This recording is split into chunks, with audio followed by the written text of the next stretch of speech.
والصلاة والسلام على سيد المرسلين وعلى آله وصحبه أجمعين أما بعد.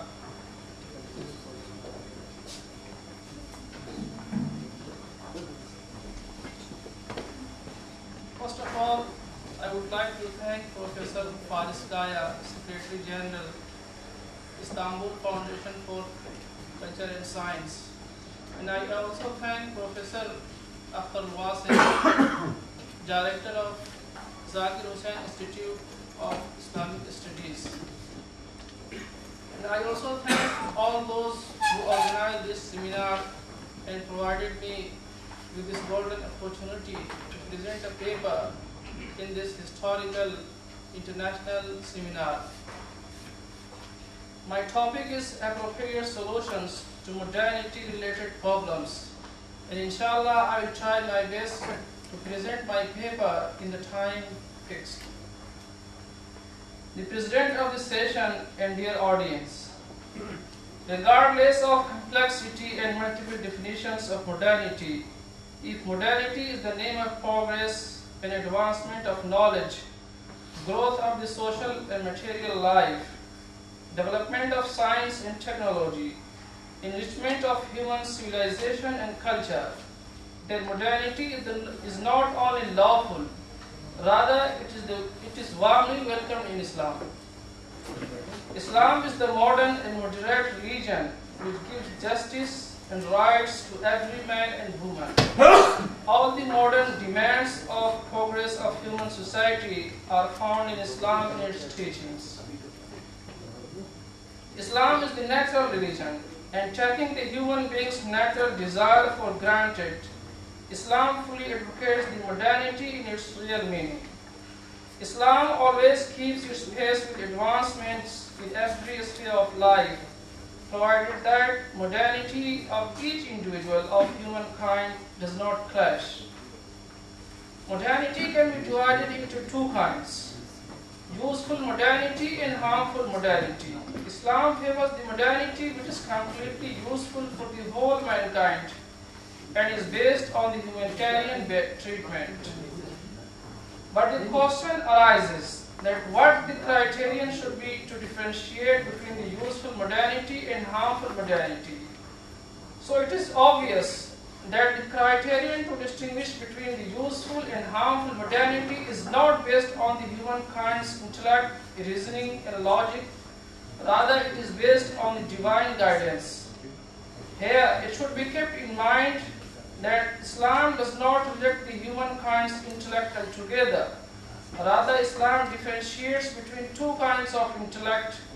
Islam favors the complete and grown-up intellect which is compatible with the divine guidance. And Islam rejects the incomplete and ingrown intellect which is not compatible with the divine guidance. If the incomplete logic and reasoning of humankind is taken for granted, then there will be much chaos in the world, and thus many so-called intellectuals and rationalists will favor the lesbians, gays, bisexuals and transgenders, and many would opine to marry real sisters or daughters, as Ubaidullah Qayrawani of Batiniya sect had said. It has also been observed that those who uprooted and violated humanity in moral values were rationalists and men of logic and incomplete intellect. The humankind's complete intellect is always similar to the divine guidance, but the incomplete intellect and reasoning is always against the divine guidance. We can see the example of incomplete, deviated and destructive reasoning and logic in the opinion expressed by a British politician and former Prime Minister Winston Churchill. Hiroshima and Nagasaki were bombarded and thousands of people were killed. But this bombardment and huge destruction has been mentioned in the scholarly and world-famous book Encyclopedia Britannica as follows, and I quote, "Former Prime Minister Winston Churchill estimated that by shortening the war, the atom bomb saved the lives of 10 lakh US soldiers and 2,50,000 British soldiers." Unquote. Since there is much clash in human reasoning and logic, that's why divine intellect and logic is the only criterion on the basis of which useful modernity and harmful modernity should be judged. If the human intellect were enough, then the divine books would not have been sent. Western modernity and Islam. If modernity is beyond a progress in scientific development and is a situation in a completely new set of life, attitudes and social behavior which appeared in the West after Renaissance, then Islam welcomes its good and useful aspects. And in this regard, Islam favors the theory of what is clear should be accepted and what is polluted and cloudy must be abandoned. A great British thinker who is known for his holistic view of modern societies and who is also considered to be one of the most prominent modern sociologists, Mr. Anthony Giddens writes, and I quote, "Modernity, as everyone living in the closing years of the 20th century can see, is a double-edged phenomenon. The development of modern social institutions and their worldwide spread have created vastly greater opportunities for human beings to enjoy a secure and rewarding existence than any type of pre-modern system. But modernity also has a somber side which has become very apparent in the present century." Unquote. The foundations of Western modernity and Islam. The foundations of Western modernity contradict with the natural and Islamic law. The main foundation of the Western modernity is power, which ultimately leads to fighting and conflict among people, while Islam teaches brotherhood and peace. Western modernity's another base is human rationale. This base is also baseless according to the natural law because it is impossible to unite every individual's reason, logic and intellect at one point. Humanism is also among the foundations of the Western modernity, but historically we see that the supporters of the humanism, they themselves have destroyed the humanity and they are liars in their support for humanism. Economic base is among the strongest foundations of the Western modernity, but we observe that because of this base, moral and ethical values are neglected, while the Prophet of Islam was sent to perfect the exalted ethics. Some ethical problems caused by the Western modernity and the Western civilization are selfishness, aggression, conflict, racism, which naturally causes a negative encounter with the other races and nationalities. The other problems caused by the Western civilization are long desires, seeking comfort and luxury. While desires are the main cause of the fall of this man from his position. I have quotation from Nursi's book. It is in Arabic. I read this quotation. The result is obvious that all the principles and foundations of the Western modernity are not compatible with the natural and Islamic law. And ultimately, the humankind would need to return to the natural and Islamic law. And ultimately, we come to the result that only the divine guidance, I mean the Holy Quran, is in favor of the human interest.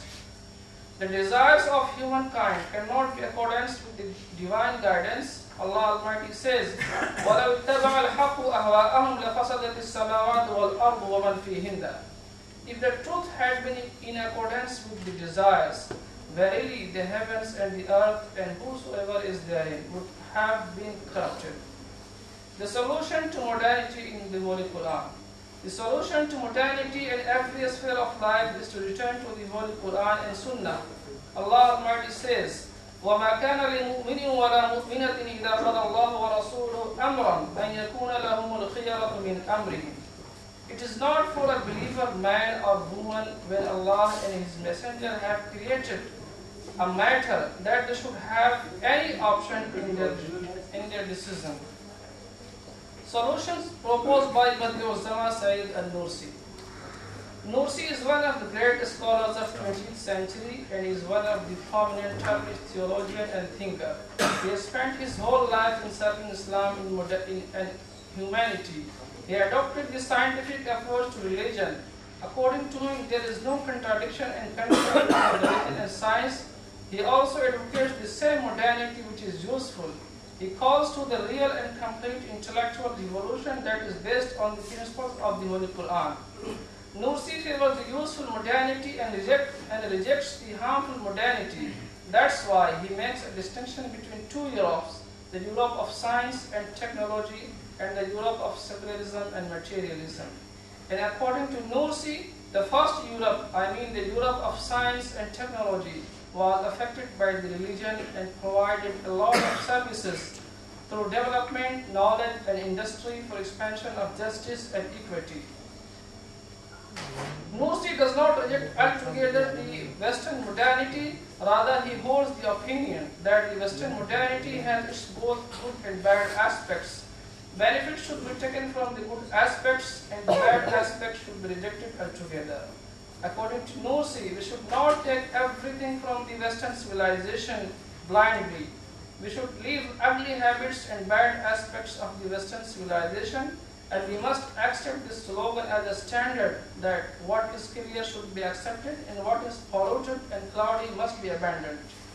Nursi gives an example of Japan, and he says that the Japanese are good in meaning that they also interact with the Europe but preserving their cultural authenticity. They only take positive aspects of the Europe civilization.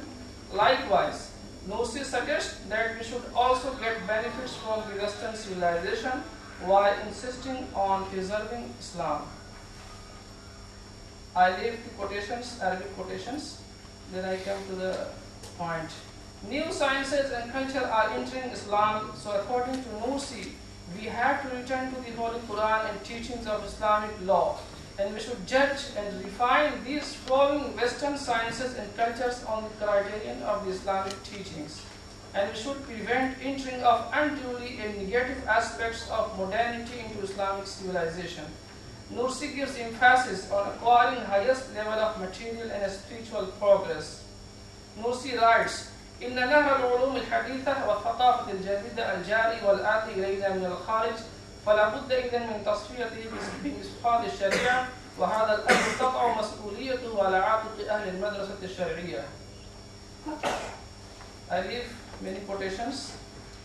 To sum up, modernity in its simple meaning of useful development in every life is not opposed to Islam, rather it is welcomed and appreciated.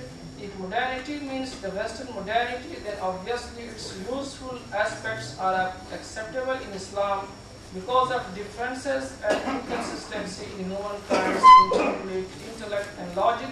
The useful and harmful modernity can be judged only on the criterion of the Holy Quran, which is the divine guidance and intellect for the whole mankind, for the whole world, and for all time to come. Thank you very much. Thank you. Thank you.